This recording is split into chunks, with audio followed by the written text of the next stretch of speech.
जी, last topic है हमारे पास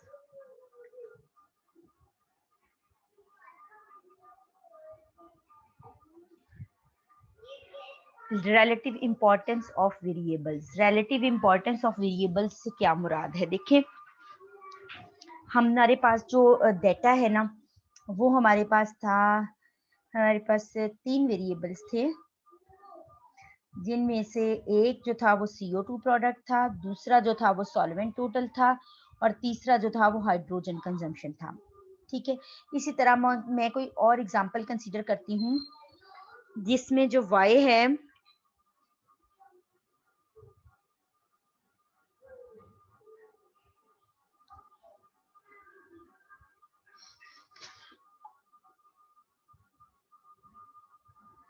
उसमें जो y है, चलें y को हम इजी एग्जांपल लेते हैं ना, ताकि हम चीजों को अच्छे से अंडरस्टैंड कर सकें।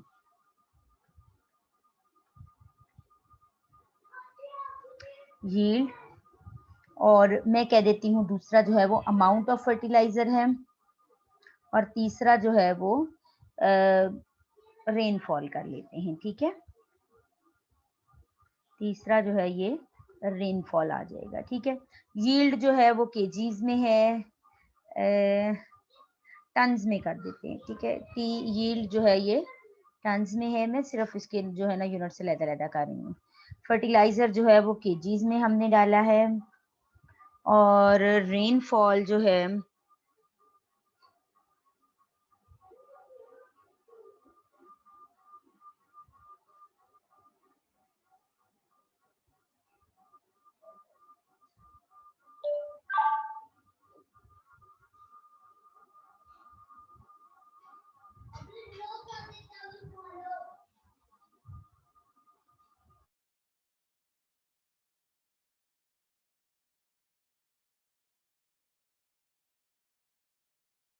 जी, और हमारे पास जो रेनफॉल है उसको हम मिलीमीटर में कर देते हैं। रेनफॉल को हम लोग मिलीमीटर में ऐड कर देते हैं। ठीक है, तो ये देखें, अब जब हम इसका B1 कैलकुलेट करते हैं, अब B1 का फॉर्मूला क्या है, हम उधर चले जाते हैं जहां हमारे पास B1 का फॉर्मूला लिखा हुआ है। हमारे पास B1 का फॉर्मूला जो है ना वो यहाँ पे लिखा हुआ है, मैं उस पे चली जाती हूँ। ये देखें, ये देखें, ये B1 का फॉर्मूला है।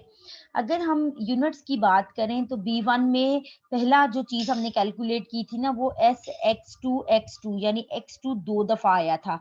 इट मींस के X2 यानी ये X1 है अगर, और ये हमारे पास X2 है।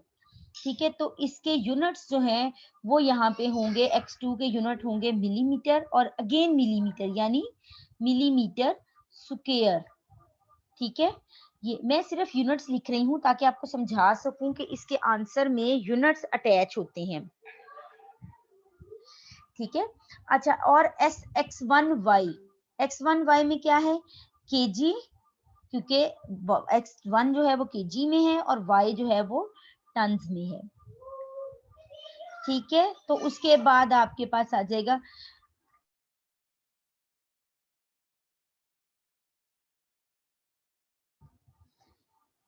उसके बाद X1 X2 है। X1 आपके पास है केजी, और X2 आपके पास है मिलीमीटर। ठीक है, और X2 की बात करें तो वो है मिलीमीटर एंड टन्स।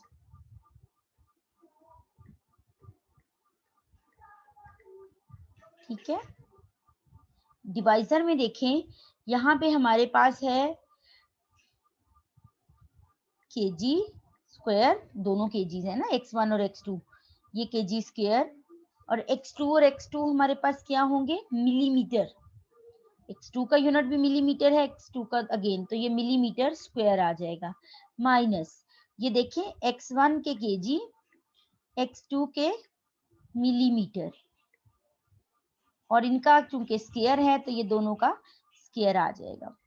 अब अगर आप ध्यान करें तो आपको पता लगेगा कि आपको इसको अगर माइनस करना था तो यूनिट देखें कितने बैलेंस आए हैं। यहाँ पे देखें मिलीमीटर स्क्वायर, केजी टन्स, ये भी दोनों मिला के क्या हो गए? मिलीमीटर स्क्वायर, और केजी और टन्स, और डिवाइजर में केजी स्क्वायर, मिलीमीटर स्क्वायर और केजी स्क्वायर, मिलीमीटर स्क्वायर। जब आप ऊपर वाले को माइनस करोगे तो यूनिट्स बनेंगे मिलीमीटर स्क्वायर,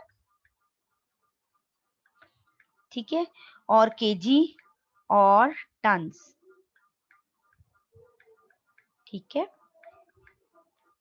और डिवाइजर में अगर आप देखें तो आ जाएगा केजी स्क्वायर और मिलीमीटर स्क्वायर, केजी स्क्वायर और मिलीमीटर स्क्वायर, ठीक है।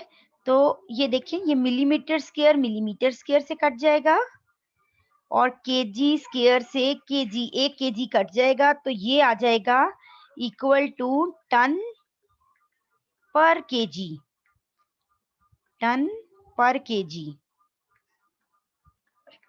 अब देखिए, अगर आप B1 को इंटरप्रेट करते हुए देखते थे तो हम क्या कहते थे कि change in Y due to 1 unit increase in X1, ठीक है, बीटा 1 को करते हुए इन X1 and X2 keeping silent. X2 जो है वो देखे मिलीमीटर स्क्वायर यहाँ पे कैंसिल हो गया और यानी उसका इफेक्ट साइलेंट हो गया, उसका इफेक्ट नहीं है यहाँ पे सिर्फ क्या है कि अगर 1 केजी बढ़ता है तो Y में कितना इंक्रीज या डिक्रीज आएगा।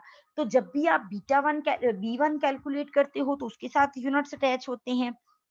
जब B2 कैलकुलेट करोगे, इसी तरह ये B1 के यूनिट्स आ गए, इसी तरह अगर आप B2 कैलकुलेट करते हो, यहाँ पे देखें B2 अगर मैं कैलकुलेट करती हूँ इक्वल टू, तो इसमें जो यूनिट्स आएंगे ये आएंगे टन।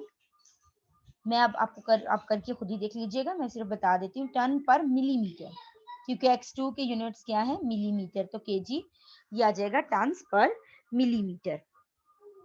तो ये आप लोगों के पास इसके यूनिट्स आएंगे।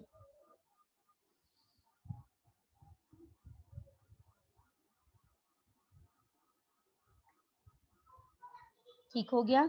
तो ये देखें, ये आप लोगों के पास, अब अगर मैं देखना चाह रही हूँ कि यील्ड को, मुझे दोनों में से कोई एक वेरिएबल लेना है। देखो हम क्या कर रहे हैं, हम यील्ड को प्रिडिक्ट कर रहे हैं on the basis of fertiliser और रेनफॉल। मैं कह रही हूँ मुझे रेनफॉल और फर्टिलाइजर में से कोई एक वेरिएबल यूज करना है, दोनों यूज नहीं करने। मुझे दोनों में से कोई एक वेरिएबल यूज करना है, मुझे दोनों नहीं यूज करने। या मैं देखना चाहती हूँ कि यील्ड को प्रिडिक्ट करने में कौन सा वेरिएबल ज्यादा इंपॉर्टेंट है, किसकी रिलेटिव परफॉर्मेंस ज्यादा बेहतर है, फर्टिलाइजर की या फिर रेनफॉल की। तो यकीनन मुझे B1 और B2 को कंपेयर करना चाहिए, लेकिन हम केजी को मिलीमीटर के साथ कंपेयर नहीं कर सकते। हम दो चीजों को तब कंपेयर करते हैं जब उनके यूनिट्स सेम होते हैं।